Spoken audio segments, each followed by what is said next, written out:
Matienzo, Doris Gatcho, Attorney Marco Maat. Why? Ayon sa Commission on Audit Report, meron kayong under collection at 258,073,200.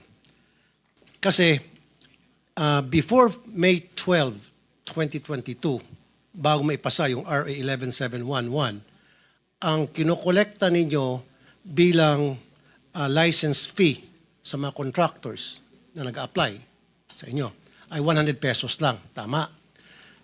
Pagdating ng May 12, 2022 onwards, dapat ang kinokolekta nyo is 5,000. Pero bakit hanggang ngayon 100 pesos pa rin kinokolekta nyo? So short kayo, nasi-short change nyo ang gobyerno ng 4,900. Kaya nga may deficit kayo ng 258 million ayon sa Commission on Audit Report. Pakisagot lang, nasaan itong 258 million? Yes, Your Honor. Actually, the notice of charge is an under collection because the RA 4566 only mandated a fee of 100 pesos per contractor. 100 pesos. Pero no May 12, 2022, dahil sa RA 11711, dapat ang kinokolekta nyo sa mga contractors na nag-apply ng lisensya supposed to be 5,000. Pero even after the 11711 law has been passed, naniningil pa rin kayo ng 100 lang. Your Honor, May resibo ako, may mga ebidensya ako na 100 pesos lang kinokolekta nyo. So meaning, may nagbubulsa ng 4,900. no, actually, Your Honor, the real collection is only 100 pesos because everything goes through the portal. All of the payments are paid directly through Land Bank. Kaya nga, bakit 100 pesos lang ang pinakukolekta Yes, nyo? may I explain, Your Honor? Yes. Yes. Actually, when the law was changed, so it also mandated that IRR of RA 4566 would also be amended. So the IRR was already approved by the CIAP board and forwarded to the Office of the President for approval. We have already indicated to COA, Your Honor, that the shortfall will be charged prospectively to the contractors upon the signature of the IRR by the President. Because in the old IRR, it is the schedule of fees are mentioned. Teka muna, bakit kailangan pa ng IRR? Di ba yung lumang batas, that should have been superseded by the new law, the RA 11711? Because this is the new law. Ito yung bagong batas na nagsasabing ang collection na dapat hindi na 100 kundi 5,000. But you still kept on collecting 100 pesos despite the fact na meron ng batas na nagsasaad na dapat 5,000. Pero 100 pesos pa rin kinukolekta nyo doon sa lumang batas. And then sabi mo, para makolekta kayo ng 5,000, para masunod itong 11711, kailangan mo na ng IRR? Ba't kailangan ng IRR? Para sundin nyo itong batas na RA 11711 na nagsasabing kailangan mangolekta kayo ng 5,000 per contractor na nag-apply ng lisensya sa inyo, kailangan mo na ng IRR? The RA 4566, Your Honor, is covered Yung by RA 4566, yan yung lumang batas. Yes, Your Honor. So meron ng bagong batas, that should have superseded by 11711. That's why, Your Honor, a new IRR was made. I still don't get it. A new IRR from the old RA? Or No, we amended the old IRR as well, Your Honor, and it's supposed to be, okay, sige. it's supposed to be forwarded to the Office of the 22. President for Ngayon, signature. 22, 3, 4. For 3 years, hindi nyo matapos-tapos yung IRR na yan. No, it's actually already in the Office of the President, Your Honor. Kaya nga, bakit hanggang ngayon, hindi pa rin nagawa-gawa yung IRR? No, the IRR has been submitted to the Office of the President for approval. When was it submitted? Yeah, it was submitted to the CIAP board for approval, and the CIAP No, board when was it submitted to the CIAP board? last year, Your Honor. Last year, 2024. Yes, Yung Your batas, pinasa noong 2022. At the time, Your Honor, the HEAL as One Act was still in effect, and the No, sir. May 12, 2022, nung napirmahan yung batas. Yes, Okay? sir. So, effectivity dapat ng batas ay yung once na signed ng presidente. yung batas na ito, yung RA 11711. So dapat, kung sabi mo kailangan ng IRR pa niyan para ma-fulfill yung sinasabi ng batas, itong bagong batas, bakit it took you 2 years para buuhin yung IRR na yan? At the time that the law was passed, Your Honor, it was at the height of COVID, and all of our meetings, to be honest with you, Your Honor, were even held virtually. So the President revoked the Heal as One Act on 2023, Your Honor. Okay. So paano yung sagutin ito sa... Actually, Your Honor, COA. we have already answered COA that we will collect this prospectively from the contractors to cover for the shortfall. So, when are you going to collect this from the contractors? As soon as possible, Your Honor. Okay. So, wala namang provision sa 11711 or 4566 na nagsasabing kailangan ng IRR. But we have an IRR, an existing IRR, Your Honor. Hindi nga yung 4566. Meron bang provision doon na nagsasabing kailangan may IRR? Well, we are covered by an IRR, Your Honor. No, kaya nga, doon sa batas na yon, yung 4566, kasi palagi mo ako dinadala doon sa lumang batas eh. Ako dito sa bago, ikaw palagi kang bumabalik sa luma. Meron bang provision doon na nagsasabing kailangan magkaroon ng IRR? Your Honor, it was actually advised. It was actually advised by our lawyers at PCAB and No, kung advice ka ng mga lawyers, then your lawyers should know better na self-executory yun. No need for RIR.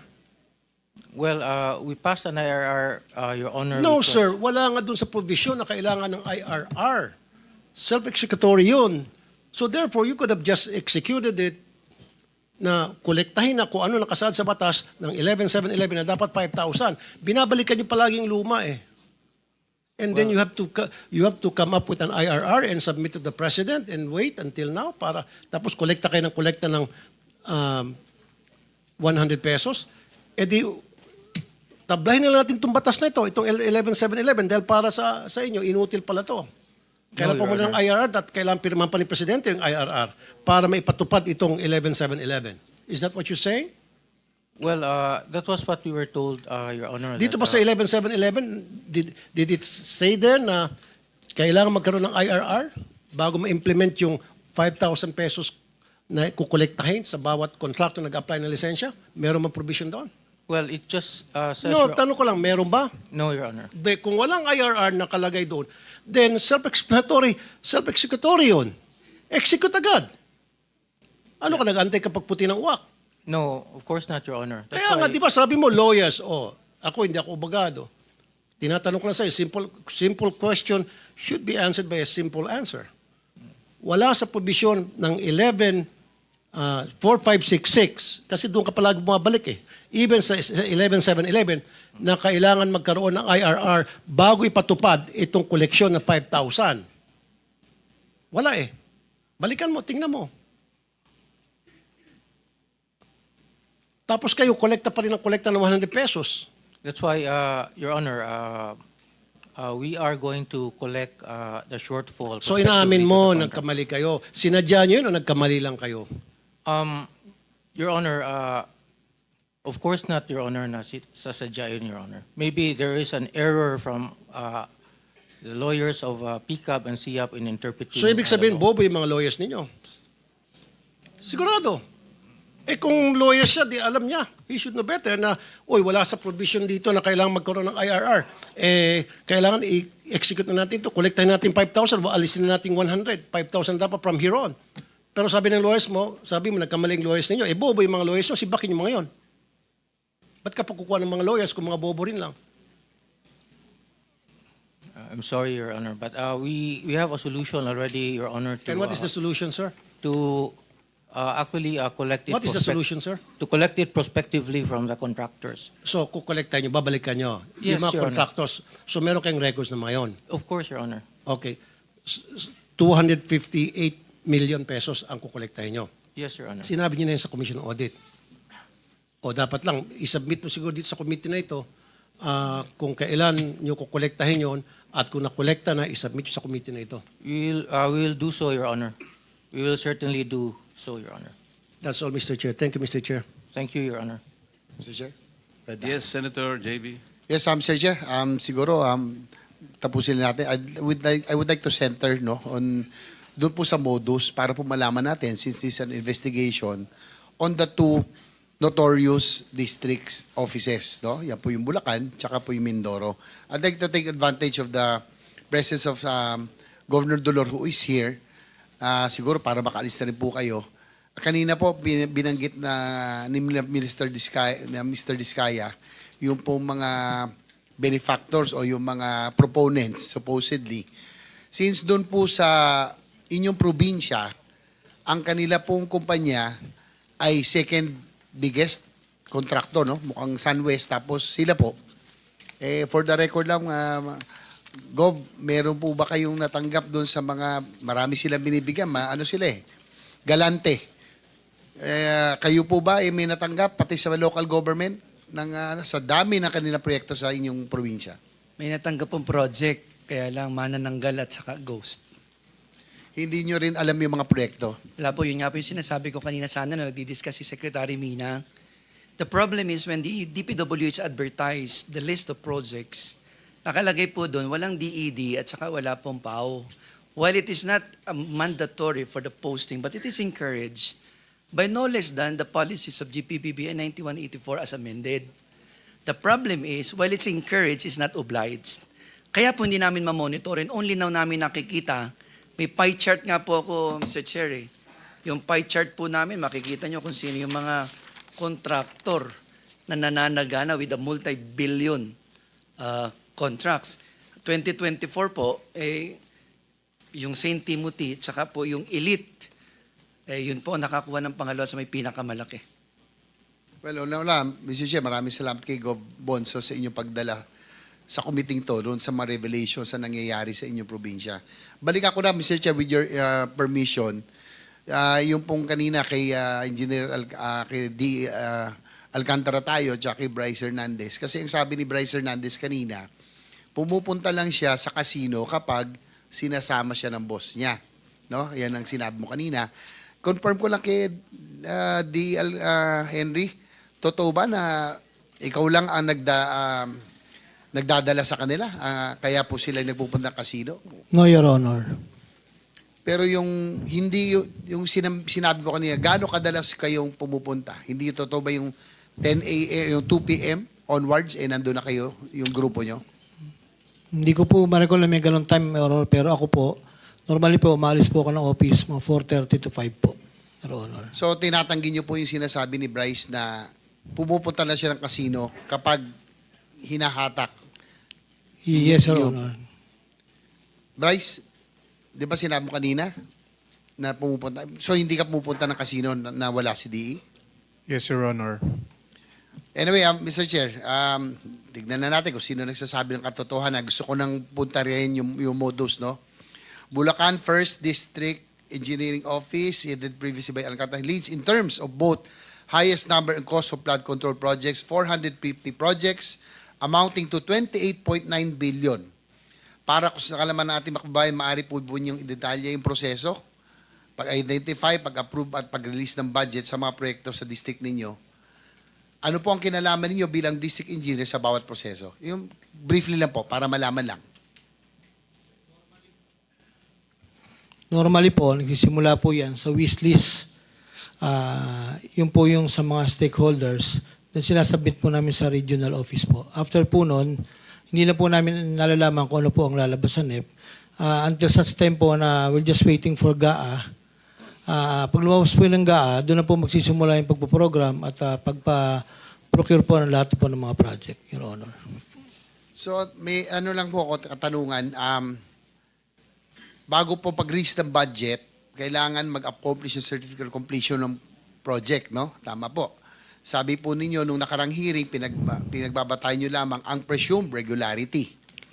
ng mga dokumentong pinresente sa inyo ng mga kasama ninyo sa district office. Kumbaga kung anong hinain sa inyo, kumbaga nagtitiwala kayo. Tama ho? Yes, Your Honor. At inamin din nyo sa pagdinig sa House na nagre-rely kayo sa inyong deputy, project engineer, accountant, district inspectorate team, kahit na hindi mo mismo nakikita ang mga projects. Tama po ba? Yes, Your Honor. Kasi po nakikinig po ako doon sa nakita ko yung inyong, marami kayo inamin at inako doon sa pagdinig sa House. So, nagtiwala kayo sa inyo pong mga subordinates. Yes, Your Honor. Sino po ang nag-endorso ng mga dokumento sa inyo? Normally po, dumadating po sa office ko yon, dinadala po yun ng mga liaison. No? Nakaikot na po sa mga project engineer, section chief po na nag-implement. May mga dokumento po kasi na step 1, step 2, babalik po sa accounting, gagawa po ng voucher, pipirmahan po ng implementing section chief, gagawa po ang accountant po ng LDAP, pagpirmado lang po ng accountant, saka lang po ako pipirma. Pabalik-balik po yung rotation po ng dokumento. Ano po ang partisipasyon ni na Engineer Bryce Hernandez, ang inyo pong assistant, bilang Assistant District Engineer at Engineer JP Mendoza bilang Chief ng Construction Division sa pag-endorse ng mga papel sa inyo? Si Engineer JP Mendoza po ang construction chief, kung saan po sila po yung section na in charge po sa pag-implement ng project at sila po ang nag-a-assign at nagre-recommenda sa akin ng mga personnel na i-assign sa bawat project po na project engineer po ang tawag po natin. At may mga project inspector pa po. Si Assistant Bryce po ay member po ng head, siya po ang head ng inspectorate team. So, yun po ang kanilang mga papel po at siya po ay bilang Assistant District Engineer ay kasama pong nagmamanage at sumusuporta po sa akin bilang District Engineer po.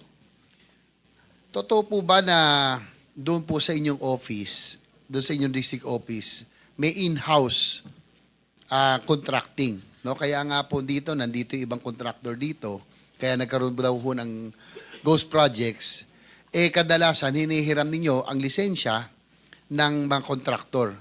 At inamin nyo na meron hong ghost projects sa inyo pong district office. Your Honor, yung ghost project po was, gaya po sinabi noong una, it was reported to me by Engineer J.M. Ramos and Engineer Galang na meron po silang hinahanap. At that time po kasi, as per report po ni Engineer J.M. Ramos, meron po mga voucher na pinapipirmahan po sa kanya.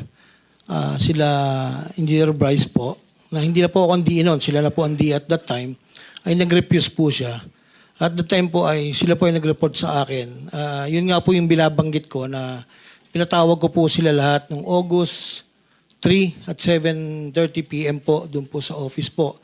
At tinanong ko kung bakit po may mga ganyang lumalabas po na hindi po nakikita ang project. So ibig sabihin po, kailan ho na-assign si Engineer Ramos doon sa district office I niya? think po, kasama po siya sa movement. No? Noong June 16 pong umalis ako, tumaas po si Engineer Bryce, si JP Mendoza po ay tumaas din. And then siya po yung nalagay na section chief na nag-i-implement na po ng mga project. June 2025 So po. ibig sabihin, sa inyo pong salaysay, tumanggi po, pumirma si Engineer Ramos doon sa pinapipirma ni DE Bryce Hernandez at JP Mendoza? Yes, Your Honor. According po kay Engineer J.M. Ramos, nireport niya po sa akin ganun. Ano po yung pinapipirma? Kaya, Voucher po. voucher about doon sa About sa mga collection po, Your Honor. tungkol sa mga koleksyon. Yes, Your Honor. So kung yung pwede kong tanongin ito si si Wawaw. Kasi nung isang linggo inoobserbahan kita, parang talagang uneasy kayo. Kayo ba'y talagang may kanalaman doon sa mga proyektong isinagawa? Kayo ba talaga'y alam nyo yung construction, lahat, cost at lahat ng sinasabing mga proyekto sa Bulacan? Wala po, Your Honor. Ang sinasabi lang po nila sa akin ay sila din daw po bahala na gumawa. Wala na akong aalahan. Basta po, yung pong Tagaloob na po ang gagawa. Yung po ang sabi sa akin ni Tagaloob lamang ang Sally. gagawa? Opo, yung taga-DPWH po. Yung Bali, sabi ang sa akin sa'yo, ni Sally. ano ang partisipasyon mo? Lisensya lamang? Pinapadala lang po sa akin yung mga dokumentong papirmahan. Minsan nga po wala akong natatanggap. Sino ang nagsabing sila na lang ang gagawa? Yun po ay ayon kay Sally po. Sino? Ayon po ay kay Sally ng Sims po. Sims. Tapos, sino ang kausap nyo ron sa district office na nagsabing sila ng magagawa? Wala po akong direktang kausap sa loob ng opisina, Your Honor. Engineer, D. Alcantara, do you confirm na meron nung parang in-house contracting dito na tinuturo nyo na lang kung sinong contractor? Halimbawa, may kontratista dito. Siyempre, very powerful na Mr. Chair, ang DE. Pag sinabing pahiram na lisensya mo, kami ang gagawa o kung may gagawang iba, ito ba yung nangyayari sa inyo pong district office? Marahil po, Your Honor, kasi po ito pong huli, hindi po ako kausap ng sino mang contractor regarding po dyan sa paggawa po. Wala po akong direct na kausap. Bilanggit nga po ni Mr. Arevalo, wala po hindi po nakikipag-usap sa akin. Ako po kasi, ang paliwanag ko po, after the bidding, ako ano po i-recommend sa akin ng BAC na for approval po, resolution, yun lang po ang pinipirmahan ko. Mr. Arevalo, sino ang kausap mo sa DPWH? Wala, ang kausap ko lang po ay si Sally po. Wala na pong Sino iba. pangalan? Sally Santos po. Sally Santos. Nandito ba? Opo, Your Honor. Yes, Ma'am Sally Santos, kayo po'y pinangalanan. Kayo daw ang kausap ni Mr. Arevalo. Siguro, Mr. Arevalo, bago ko tali si Miss Santos, bakit ka nagtiwala? Ano bang kapalit at ba't ka pumayag na gamitin ang lisensya mo, ikaw, para humarap bilang kontratista kahit na hindi ikaw ang gumawa? Sa takot po, Your Honor, na pag-initan po yung negosyo po namin kasi may mga kontrata din po kami, Your Honor. Kumbaga, kahit na kung sinabi sa'yo kailangan na hiramin ang lisensya mo, susunod ka dahil baka mawalan ka baka hindi ka na mabigyan ng kontrata, parang ganon? Tama ba? Hindi na po, opo, Your Honor. At alam ko po na kung sino po yung mga nasa likod po nun.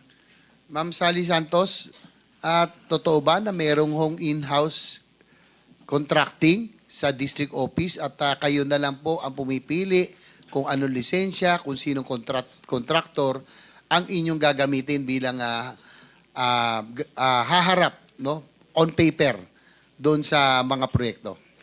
Your Honor, hindi po. Actually po, Your Honor, si Engineer Bryce Erickson Hernandez, siya po ang nag-uutos sa akin ng humiram ng lisensya. So ako po, pinagpaalam ko naman po sa kanila, nahihiramin po yung lisensya nila. So kapag... So, ulitin niyo po, ang utos po ni Engineer Bryce Hernandez Humiram po. ay humiram kayo ng lisensya sa mga kontraktor. Yes po. Kasi po, mayroon daw po siyang ibibid ng mga proyekto para sa kanya. Sino po ang gumagawa? Sila po. Sila mismo. In-house nga.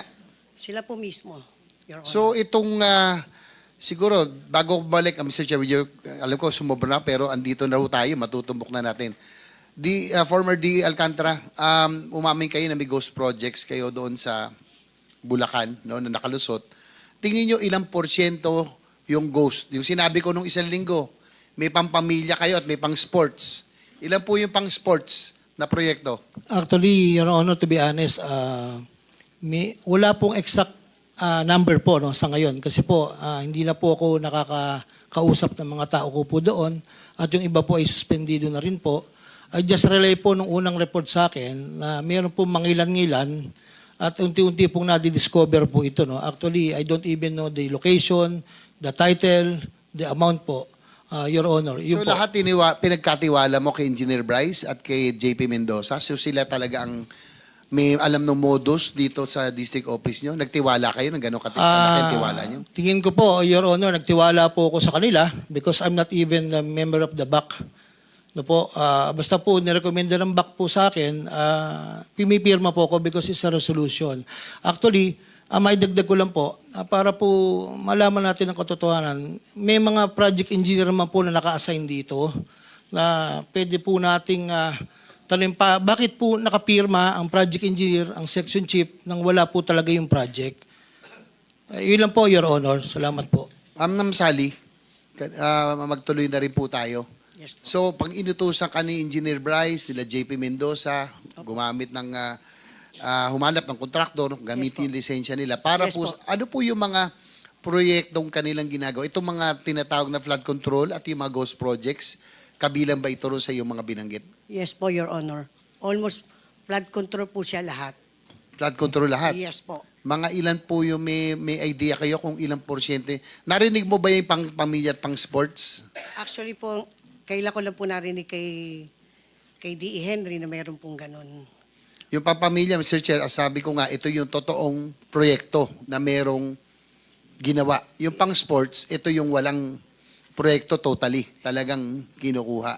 May idea pa kayo sa ganon? Actually po, Your Honor, nagtiwala po kasi ako. Kaya po ako nakapaghiram ng lisensya. Nagtiwala po ako sa dalawang ito.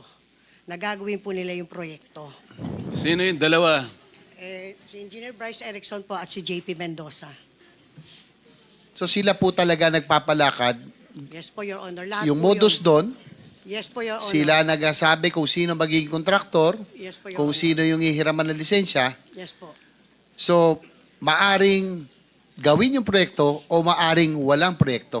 Yes po, Your Honor. Mga ilan kaya sa tingin nyo yung ghost o yung hindi talagang ginawang proyekto na talagang doble na. Meron ng may kita na sa pagiging kontraktor, doble kasi walang diniliber. Your Honor, kailan lang po lumabas po yung issue na yan? So, ang tagal na po yan. Since 2022, nagpapahiram na po sila ng lisensya sa akin. So, ako naman po, nagtiwala po dito sa dalawa na to, na humanap po ng lisensya na gagamitin po sa mga proyekto nila.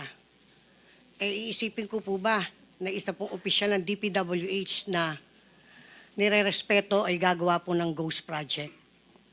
With the indulgence of the gentleman from San Juan, Mr. Chair, bakit ikaw pong inuutusan? Ano ka, katulong? Ano ka, na manghiram ng lisensya? Actually- Bakit? actually- Kasosyo mo yung mga yan? Hindi po, Your Honor.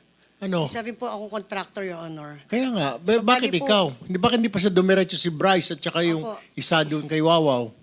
Ako daw po yung pwede niyo pong kausapin para manghiram. Nakikisuyo po sa akin. Siyempre po ako po, may takot din po ako. Kasi may mga, nandun po ako sa DPW, siya pa project po ako. Kung di naman din po ako susunod sa kanila, paano po ako? So what's Paano in po it yung for hanap you? buhay ko?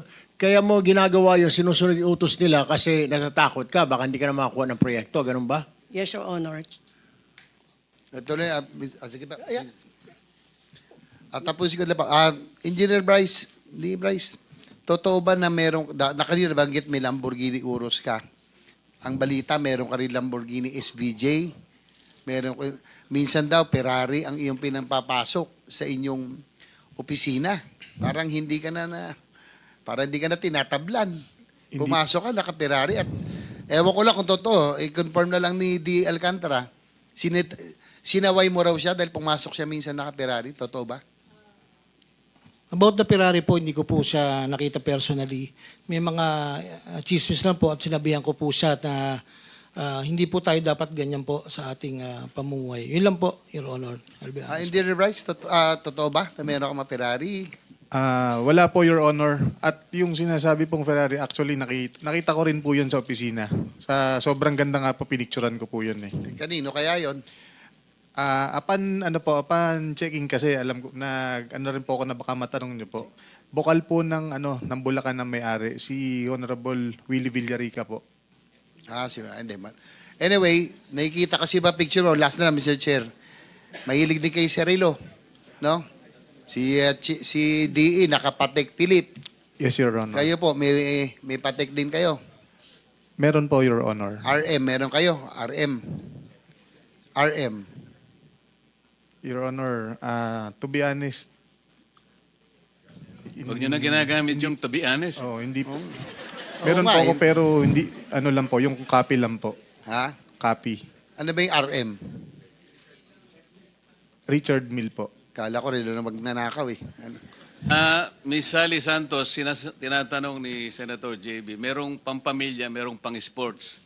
Tama. Yung pampamilya, ito yung merong nagawa talaga sa project. Yes yung pang-sports, ito yung nawala. Yes po, Your Ngayon, Honor. yung sa pampamilya, kung ito ay in-house, sa mga tweed, Engineer Alcantara, Engineer Bryce, ang ginagamit nyo, tao ng gobyerno, equipment ng gobyerno. Di ba? Kayo ang nagko-construct eh. Wala kayong sariling kumpanya, kaya ang ginagamit nyong equipment, mga tao, tao ng gobyerno. Hindi ba? Your Honor, if I may po. Gaya po ng Si nabag... Bryce muna, hindi ba? In-house eh. Wala naman kayo talagang construction company, wala naman kayong tao, wala naman kayong equipment. So tao ng gobyerno, equipment ng gobyerno ang ginagamit nyo. Tama. Your Honor, hindi po ako gumagawa ng project. Eh ano yung in-house? Kanina lang sinasabi,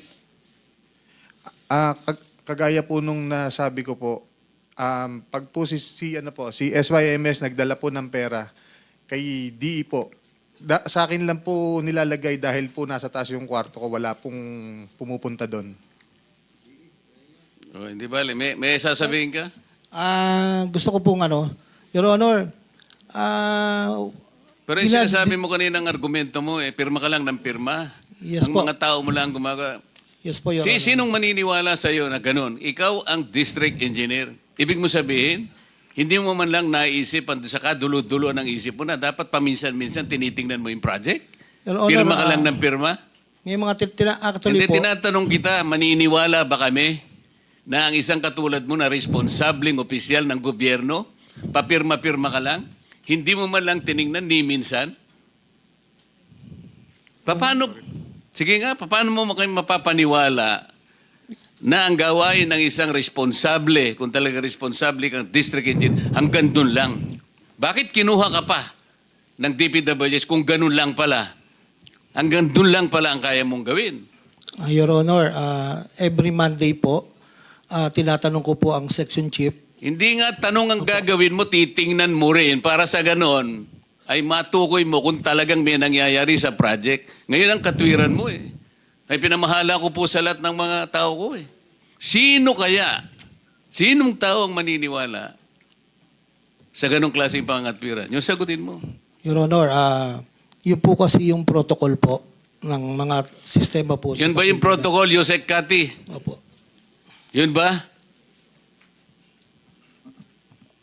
Sorry, Your Honor, I am not involved in the operations. I guess the regional director. Tinatanong ko protocol, wala ba kayong guideline? Ang dami ninyo department order. Yun lamang quality control, yung QUA ninyo. Maliwanag na maliwanag. Yung QUA nandun sa inyong central office.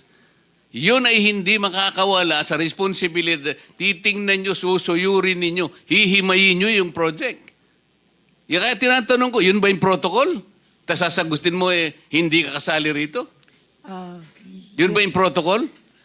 Yes, Your Honor. Yun ang protocol na hindi siya tumitingin?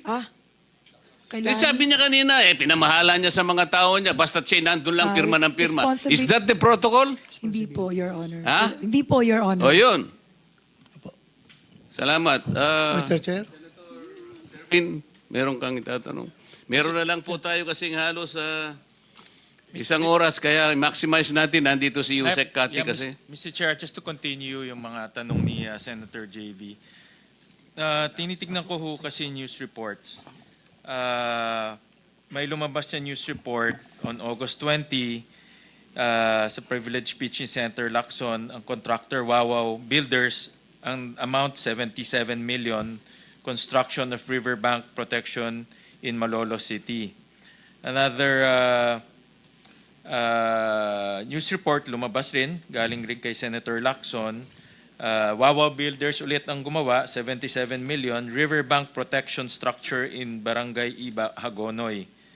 Another news report, Wawaw Builders ulit, August 20, 77 million sa Hagonoy ulit.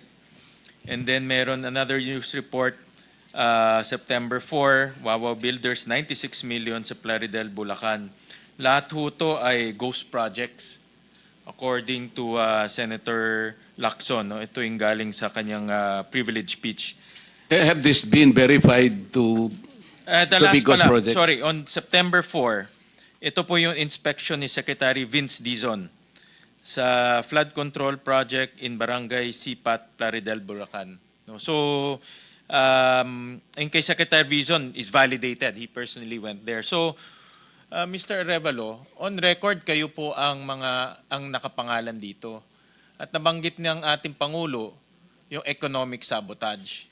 So in other words, pag kayo nasampahan ng economic sabotage, kulong kayo kagad, walang bail yan. Kasi kayo ang on record na gumawa ng ghost project.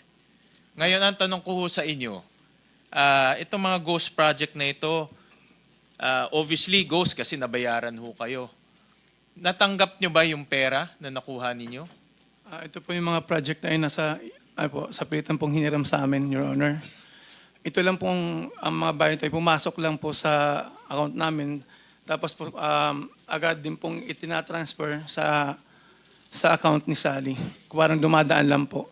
Sa katunayan po yung passbook ko po ay hawak nila. So yung passbook hawak ni Sally. Yes po, Your Honor. So ibig sabihin, pumapasok sa account nyo, lumalabas ng hindi nyo alam. Ang sinasabi lang po, Your Honor, natawag na lang po na i-confirm na lang po. Kaya, Mr. Arevalo, kung di kayo magsasabi ng totoo at isasabi nyo ang lahat, kayo makukulong dito. Non-bailable yan. Nagsasabi po, Your Honor, totoo, Your Honor. So ngayon, ano po ang nakukuha nyong kapalit? May naiiwan po ng konting, may porsyento po. Ilang porsyento? 2.8%, Your Honor. 2.8% sa paghiram ng inyong lisensya. Ang pagkakasabi po nila ay para daw po sa buwis. Para ano? Sa buwis daw po. Para sa buwis. Opo, Your Honor. So dumadaan yung pera sa inyo, pero Lumalabas din po agad, Your Honor, papunta sa account ni Sally. pero kayo na nanalo sa bidding. Yun nga po, Your Honor, wala po kayong magawa dahil sa takot, Your Honor, na na baka kami po ay maipit po maipit po yung negosyo namin, Your Honor. So sumasali kayo sa bidding. Po, Your Honor, dahil sa takot na rin po, Your Honor, na kaya wala na po kayong magawa, Your Honor. Oo nga, kayo ang sumasali sa bidding. Sinasabi lang po na salihan po, Your Honor. Ano? Sinasabi po na salihan po, Your Honor, ni Sally. Ano? Sinasabi lang po niya na salihan ko daw po yun. Salihan mo. Ni Sally po. At nananalo ka. Di ko na po alam, Your Honor. Sila na po ang may po na hawak ni Your Honor. Si Sally. Ngayon si Sally, Miss Sally, sa Sims Construction, ganun rin. Si Pangulo pa natin on August 20 ang nakakita ng ghost project. Tama So po. ganun rin. Pag nasampahan kayo ng economic sabotage, kulong kayo, non-bailable. Yes po, Your Honor. So dapat magsabi ho kayo ng totoo. Yes, Your Honor. So sino gumawa ho nitong project sa Baliwag, Bulacan? Actually po, ang gumawa po ng project ko sa Baliwag si Engineer Bryce Erickson Hernandez at saka po si JP Mendoza. So in other words, Kanila po yun. yung ghost project sa Baliwag, Bulacan, ang gumawa ay si Engineer Bryce Sa- at si Si JP Mendoza po. Engineer JP Mendoza. Yes, Your Honor. At Problema, Mr. Chair? Yeah, go Mukhang ahead. hindi nga ginawa. hindi ginawa. Pero Kinolekta lang. Pero Mr. Chair, Nabayaran, pero nabayaran. mukhang hindi kinolekta, Mr. Chair. Thank you. Nabayaran. Kasi yan ang ghost project eh. Di ba? Wala pero nabayaran. Senator Win, baka pwedeng pasagutin natin si JP Mendoza kung talaga sila bang gumawa. At saka si Bryce, kayo ba talagang gumawa? For that, Mr. Chair, Miss Sally, yung pera na binayad, pumasok sa account nyo, di ba? Yes, Your Honor. Saan pumunta yon? Dinala ko po kay Engineer Bryce Erickson Hernandez yung halaga ng siningil po nila. So kayo mismo nagbigay. Yes po, Your Honor. Kanino nyo binigay? Sa kanila po. Sa kanya po, Ikaw magkano ang sayo? Yeah. 3% lang po, Your Honor. So 3% ka, mataas ka pa kay Mr. Arevalo, 2.8% lang siya. So katapos-tapusan, siya pala yung makukulong, siya pa yung pinakakonti ang nakuha, ganun ba? Oo, ganun na ho, Mr. Chair. Ganun na. So magkano binigay niyo, Miss Sally, kay Bryce at kay Mendoza? Actually po, Your Honor, ang madalas ko bigyan ng pera dyan, dali sa opisina niya, kay Engineer Bryce Erickson Hernandez. Sa rami po ng flood control na ibinid nila, lahat po na yung pinakolekta po nila. Kasi po, sila na po gumagawa ng SWA. SWA, nagpapapirma po sa project inspector. Sila na po lahat yon. Hanggang sa sasabihin na lang nila po, pumasok sa account ko. Dikato ho talaga Yes, Your Honor.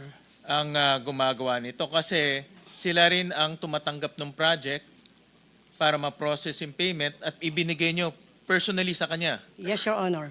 Dito rin kay Mendoza, binigay nyo personally. Actually, pamadalas ko pong bigyan ay si Engineer Bryce Erickson Hernandez. Yeah, Mr. Chair. Kay Bryce, Engineer Bryce, apelido mo Bryce? Hernandez po. Hernandez. Your Honor. Yeah. Yung natanggap mo yung pera galing kay Sally, sinarili mo na lang yun? Wala ka na ibang binigyan? Your Honor, alam po ni Sally yun, binababa niya lang po sa opisina ko yung mga pera, nakakahon po yun, nakasarado po yun. So, sinong binibigyan mo? Actually, hindi ko po binibigay. Kinukuha po ni D. Alcantara sa office ko yun. Ito, Di Alcantara, ganito ha. Lumalabas ngayon na parang pinapalabas ninyo na you are the least guilty. At ito mga tauhan mo ang most guilty. When in fact, ikaw ang district engineer. Yes, sir. Walang mangyayari dyan sa distrito mo na hindi mo alam dapat. Because, ganito, you are the hope, head of procuring entity. Di ba? Being the head of procuring entity as a DA, ikaw lang ang pwedeng magbigay ng papilis doon sa bangko para matransfer ang pera ng DPWH papunta kay Wawaw. At kay Wawaw papunta doon kay Santos. At pagdating kay Santos, na-ingkas niya, binibigay niya ang pera kay Bryce. Sabi naman ni Bryce, pagdating sa kanya, pinapasa niya sa'yo ang pera. Hindi ako maniwala na ikaw ang pipirma mo, buhay mo yan, nakataya sa pirma mo, tapos sabihin mo sa akin na yung pera na galing doon kay Bryce, hindi nakarating sa'yo? Your Honor, yes po. Kung papayagan niyo po ko, marami po magte-testify po na noong August 3, nung sila po minumura ko, bakit may mga ganyan. Andiyan po ang project engineer, ang mga hepe po, na umamin po sila na sila po ang may gawa niyan. At si J.M. Ramos po na nakadiskubre. Your Honor, inaamin ko po na may pagkukulang ako dahil ako po ang huling pumipirma. Pero may mga nakapirma po at sinasabi ko nga po, yung pagtitiwala ko po sa mga tao ko, yun po ang naging kasalanan ko nito, Your Honor. So, ibig mo sabihin, Wala po akong Wala ka talagang natanggap, partisipasyon. Gaya nga po. sandali lang. Opo. Wala ka talagang natanggap? Yes, Your Honor. It's your word against their word. Yes, Your Ikaw, Honor. may natanggap ka? Box lang po yun. Actually, hindi ko po talaga binuksan ko ano, pero alam po na pera ang laman nun. Pinakuha po So, yun sa pinasa mo office doon ko. sa kanya? Senator, Pinakuha niya Yes. po. nasa Mr. Chairman. time na tayo kasi I think we need Thank to you, thank vacate the session hall in 15 minutes. Sayang naman kung nandito si Yusek Kati. Well, let us devote the remaining 15 to 20 minutes para hindi masayang ang kanyang...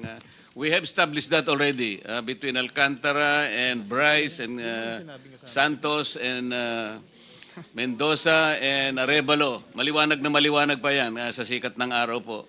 Secretary Cabral, itong mga pinag-usapan nating insertions kanina sa flood control,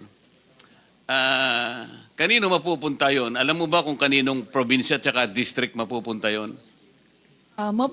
Ma-determine po kung saan po mapupunta yung mga nasa You will be able to do that. You will be able to determine that. Kung saan pong engineering district. Yes, and you will po. be able to submit to the committee Yes po. kung kanino na pupunta yung mga insertions. Kanina Yes po, binanggit na namin doon sa questioning kay DBM Secretary, 69 billion 2022, 126 billion 2023, 178 billion 2024, 137 billion 2025. So yan po sana maibigay nyo sa amin. Aling district, anong probinsya ang kinapuntahan nun? Yun ang aming gustong mangyari. Si former Secretary Bonoan, palagi niyang sinasabi that there should be a proportionate allocation of projects in the NEP. Pwede kang mag-cite ng isang example lang na nangyari yung talagang proportionate allocation ng mga projects sa NEP. Can you cite an example? Ayun pong sa National Expenditure Program, meron pong pinagawa si Secretary Bonoan na parang allocable formula. Yun po, meron naman pong basis. Yun And then, po, tinatanong ko yung actual na pangyayari na na-exercise ninyo yung proportionate allocation ng project. Kasi tingnan mo, Bulacan First District Engineering Office, ang inallocate ninyo 6 billion 80 million pesos. Bulacan Second District Engineering Office, 3.1 billion pesos. Third Bulacan District Engineering Office, 1.3 billion. Sa ibang mga distrito ba, ganito ang naibibigay ninyo? Halimbawa sa Tarlac, First District ng Tarlac, kung ano yung First District Engineering, hindi ko alam yung termino nyo. Ganito ba yung allocation? Napapanatili yung proportionate? Your Honor, to be accurate about my answer, may I be allowed to check the records in the office? Because You will be given that opportunity. Yes, Your Kasi nga, isasubmit mo sa amin. Yes po, Your- Pero sa ngayon, tinitingnan ko lang, kasi ito insertions na to eh. Because I will be asking you, Yes, Your Honor. kung alam mo na kung sino-sinong mga tao ang lumapit na sa'yo, kasi nung maging gaan na ito, natural lang, napupunta sa'yo yung mga proponents, kung sino-sino man yan, para masiguro nila na mada-download sa kanilang lugar itong amounts na na-insert. Tama ba? Pag dating sa GAA, dinadownload naman po talaga automatic. Hindi na po kailangang mag-request kung sino man. Basta automatic po na dinadownload sa implementing office, Your Honor. Kung saan po nakalagay yung proyekto na nasa General Appropriations. So halimbawa, yung mga party list kasi, party list representatives, alam mo, kapag naging party list kasi ako, matagal na panahon eh. Ang party list representative, pag nabigyan po kayo ng 150 million, tuwan-tuwa na po eh. Kahit na yung constituency mo, nationwide. Nationwide ang constituency, pero nabigyan ka 150 million. Ayos na po yun, tuwan-tuwa na po eh. Pero kanina po, sa presentation ni Representative Toby Chanco, yung Ako Bicol, 2-point-something billion eh. BHW, 2-point-something billion. Party list po yun. Meron po ba kayong record kung ilan po ang allocation ng Sagip party list? Alam po niyo yung Sagip, matagal ko pong party list yan. Your Honor, Mr. Chair, pagdating po ng General Appropriations Act, hindi po namin alam kung sino yung mga proponent ng mga lumabas sa General Appropriations Act, Your Honor. Ay, yung representative ng Ako Bicol, hindi mo kilala? Hindi po namin malalaman, Your Honor, kung Hindi mo kilala yung representative ng Ako Bicol? kilala po, Your Honor. Na meron siyang 2-point-something billion ayon doon sa testimony ni Rep. Toby Chanco. Hindi po kami nabibigyan ng kopya ng proponent pag General Appropriations Act, Your Honor. Hindi At kayo ano? Hindi po kami nabibigyan ng proponent kung ano po yung sino pong nag-propose niyan during the bicameral, kung sino po yung proponent ng bawat proyekto. Kung saan lang po nakalugar yung proyekto, doon lang po bababa yung mga Bakit yung mga projects ng flood control, halimbawa, wala siyang wala siyang description as to type of flood control. Hindi man lang niya sinabing dike, revetment, floodgates. Nagiging masyado siyang generic eh. Hindi man sinasabi kung anong river system ang involved. Walang length, walang station, walang specified na saan bang start, saan ang ending. Masyado siyang generic, masyado silang vague. Hindi ba yun ang dahilan kung bakit nagkakaroon ng napaplug kayo dahil dyan eh? Kasi alam nyo, hindi pare-pareho po yung tinatawag na morphology ng mga rivers. Alam ko, dapat alam ninyo yun eh. Ano po yung morphology? Yung width, yung depth, yung elevation, yung contour, yung discharge capacity, yung even carrying capacity ng isang river. Ibig nyo sabihin, pare-parehong characteristics ng mga river basins. Pero sa paglalagay po nyo, paglilista ninyo ng project, very generic eh. Doon po lumilitaw itong pangungurakot na nangyayari dito eh. Kasi, kayo naman ang naglilista eh. Kanina po, binanggit namin, noong panahon ni DBM Secretary, nakiusap sa inyo eh. You have to be very strict in adhering to the specified limits and ceilings na pinrovide. Bakit po ninyo pinapalitan, Madam Yusek? Your Honor, Mr. Chair, the Secretary, or former Secretary Bonon, has provided and has discussed this with the operations kung ano po yung mga threshold per PAPS po for program, activities, and projects. Di mas marunong pa kayo sa DBM Secretary. Kanina po, inana na po natin ito eh.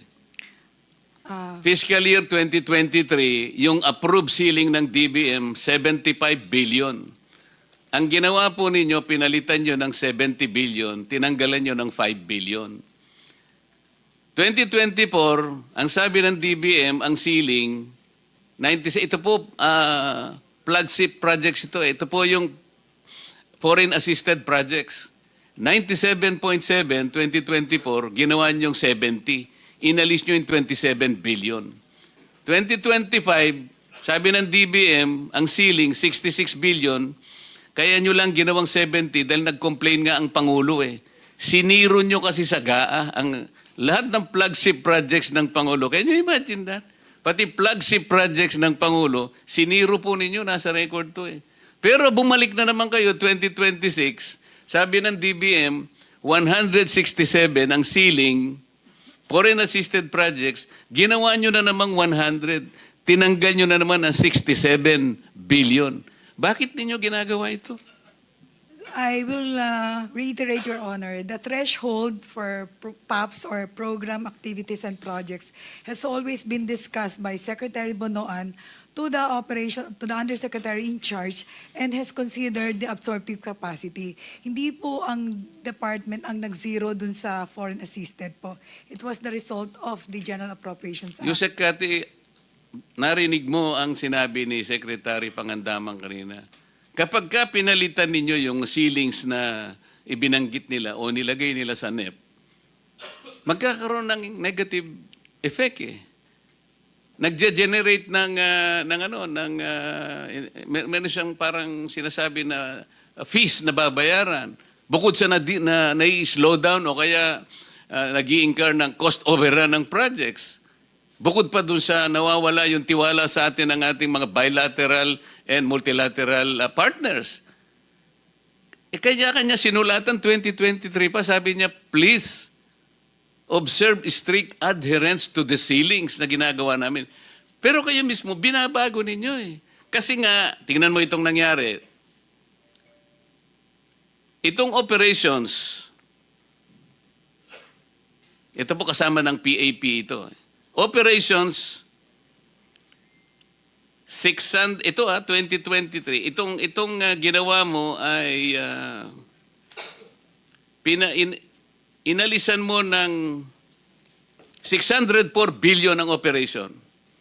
Ito naman ang dinagdagan mo, 630. Kaya ang nadagdag sa operations is 25 billion pesos.